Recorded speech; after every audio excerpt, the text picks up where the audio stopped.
Did I tell you about when I drove to the dump the other day? Oh boy, here we go again. My dad was well into his 80s, and near the end he started repeating the same stories over and over again, sometimes minutes apart. Always like he had just remembered something incredible he needed to share. The year before, he had driven to the dump one afternoon by himself. He had retired in northern Idaho, small town, mountains on both sides of the valley. And if you were in the car with him, it could be a little nerve-wracking, because he spent more time looking up at the mountains than he did at the road. He was always scanning. Cliffs, ridges, clearings, way off in the distance, looking for deer, elk, eagles. And what was strange, almost unsettling, was how good he was at it. He'd suddenly slow down, point out the windshield and say, "See? Up there. See that tree leaning to the left, right at the edge of that clearing? Looks like a few rocks." And I'd be staring at nothing, just a patch of hillside. I would often think, what is he looking at? I'd follow his finger, try to line it up exactly. Same tree, same clearing. And it was just shapes, just color, texture, nothing distinct. Then he'd say, No, just stay with it for a second. And there's this moment where you almost give up, where you think he's wrong, or I'm missing something. But if you stay with it just a little longer, something shifts. Something moves just enough to break the illusion. And once that happens, your brain fills in the rest. The rocks start to move. And suddenly you realize they weren't rocks at all. They were elk. 3 or 4 of them, making their way across a clearing maybe 1,500 feet above the valley floor. And once you see it, you can't unsee it.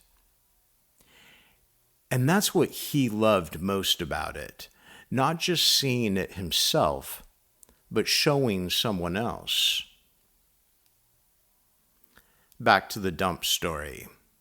He would tell this story all the time, minutes after he had just finished it. He'd say, "I drove to the dump the other day. The guy in the booth, the guy that you pay to get in. I point up to a tree way off in the distance, and I say to him, 'Look, there's a bald eagle up there.' He looks at me like I'm crazy, says, 'There ain't no bald eagles around here.' And I tell him, 'No, just look, follow my finger.' And then suddenly, 'Holy shit, you're right. I would have never seen that.' That's the part that stuck with me. Not the elk, the shift in perception, the moment something reveals itself. Not because it changed, but because you stayed with it long enough to actually see it. And once that happens, you start noticing it everywhere. Welcome to The Art of Clarity, a podcast about creativity, the nervous system, and the strange ways the modern world competes for our minds. What I keep coming back to is that story my dad used to tell about going to the dump. Not in terms of nature, but in terms of attention. Because that's kind of how everything works now. It's a bit like tuning a radio. The signal's always there. You don't create it, the signal. You just find it. And once you land on a frequency, you tend to stay there. Not because it's the only thing playing, but because it's the one you've tuned into. I almost said the one you've turned into. Which is interesting, because that's kind of what's happening. Not deciding what exists, just tuning over and over to the same frequency. And after a while, it doesn't feel like something you're being shown. It just feels like what's there. And maybe that's the part we don't really notice. How quickly something becomes familiar just because we keep seeing it. It's like when you buy a new car, say a Toyota 4Runner, midnight blue, and suddenly you see that same car everywhere. It's not that more of them appeared overnight, it's just that your awareness shifted.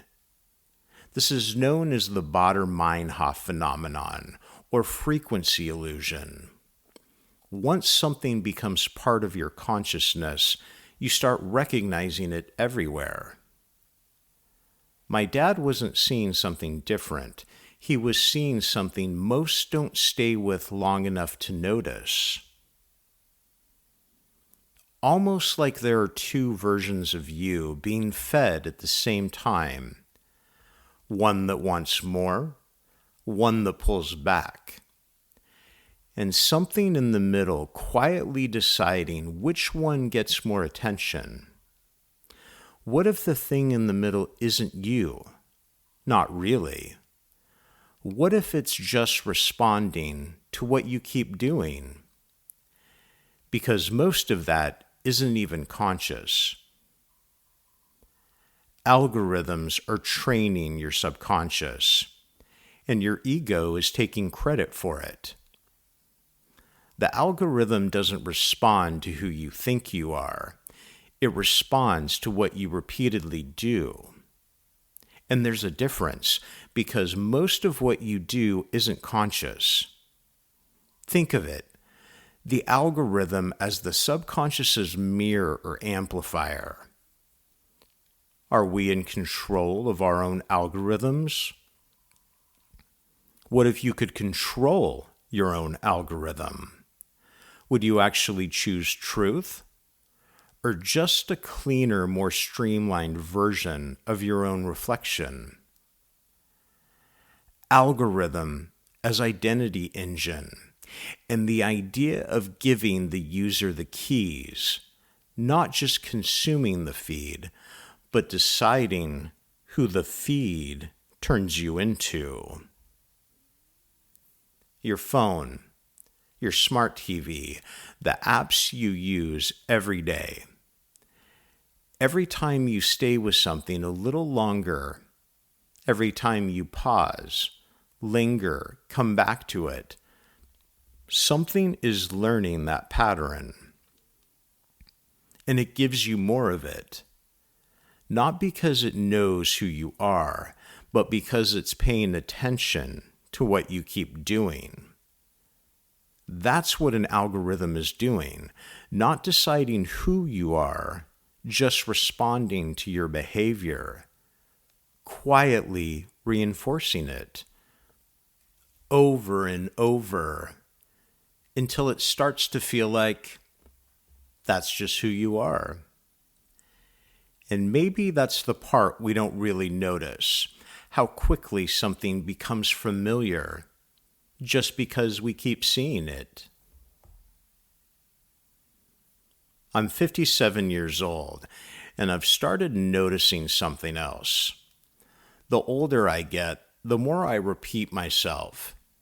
Same stories, same beats. Friends, family, my husband, everyone around me seems to be doing it. You go to a dinner party, a few drinks in, conversation starts to flow, and you reach for the same story. And what's strange is, you don't even really think about it. It just comes out. Same setup, same timing. And sometimes you can feel it happening in real time. You're halfway through the story, and there's a small part of you that knows you've told this before. Not once, a lot. But you keep going anyway because it works. People laugh in the same places. They lean in at the same moments. And there's something comforting about that. Like you already know who you are in that moment. You don't have to figure it out. You just step into it and play it again. For me, it's pretty much always the same sequence. Evergreen State, Los Angeles, propaganda, biscuit, illness, loss, remission, hypnotherapy. Those are the beats. And I've started to wonder, is that actually who I am? Or is it just the version of myself I've repeated enough times that it feels like me? Because when you say something often enough, it becomes easy. And when it becomes easy, you stop questioning it. And when you stop questioning it, it starts to feel true. But here's what's interesting. I'm writing a book right now. It's a bit of a memoir, and I don't love that word, but it's the closest thing. And the reason I'm writing it is because a few years back, I went through something that completely upended my life. I was dealing with a very rare neurological disease. When I say rare, I mean 1 to 2 people per million. It affected everything. Physically, mentally, my ability to function day to day. There was a point where I couldn't take care of myself. I lost my independence, my work, almost everything that defined my life at that time. And eventually, I came out the other side of it. I went into remission. So yeah, it felt like something worth trying to understand.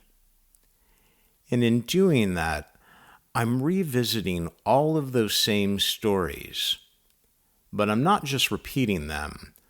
I'm slowing them down, looking at them differently, breaking them apart. And when you do that, you start noticing things that never made it into the version you usually tell.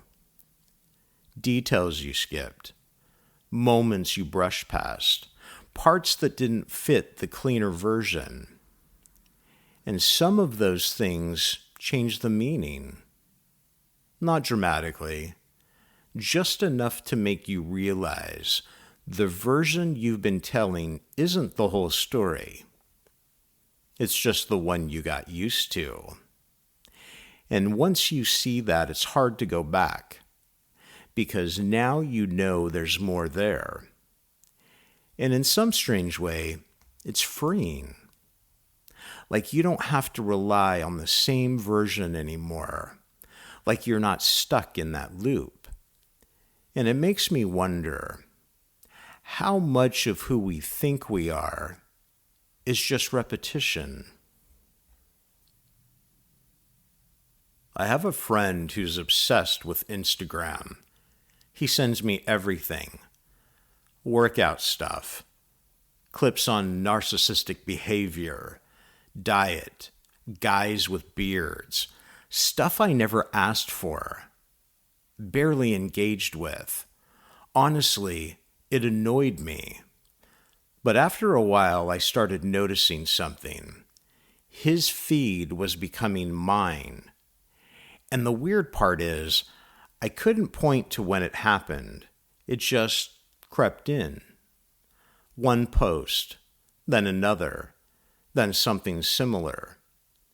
Even if I didn't click, I still saw it. And seeing it is enough, because the system doesn't really care what you say you like. It pays attention to what you stay with, what you hesitate on, what you don't immediately scroll past, And that's such a small thing, but it adds up. Until one day you look at your feed and think, how did this become mine? And it reminded me of the movie Memento. Leonard keeps writing things down, trying to remember who he is. But really, he's just reinforcing the same version over and over. Not because it's true, but because it's what he keeps coming back to. And maybe that's what we're doing. Not discovering who we are, but repeating it until it feels true. Not because it's the only thing out there, but because it's what we stayed with long enough to start recognizing it. And once you recognize something, you start seeing it everywhere. That's what my dad was doing. He wasn't seeing something different. He just stayed with it longer than most people would. Long enough for it to reveal itself. And maybe that's what's happening now, just in reverse. Instead of you learning to see something, something is learning to show you more of what you already look at, more of what you stay with, more of what you come back to, until eventually you don't even question it. It just feels like, this is who I am. This is what I like. This is what's out there. And maybe it is. Or maybe it's just what you've been shown again and again, until it started to feel familiar, until it started to feel like you. And somewhere along the way, the boundary between you and the feed isn't as solid as you might think. This is Gary Naccarato, and this has been The Art of Clarity. Thanks for listening. If any of this resonated, feel free to share it or pass it along to someone who might need it. To learn more about my work or get in touch, you can find me on my website. I'll see you next time.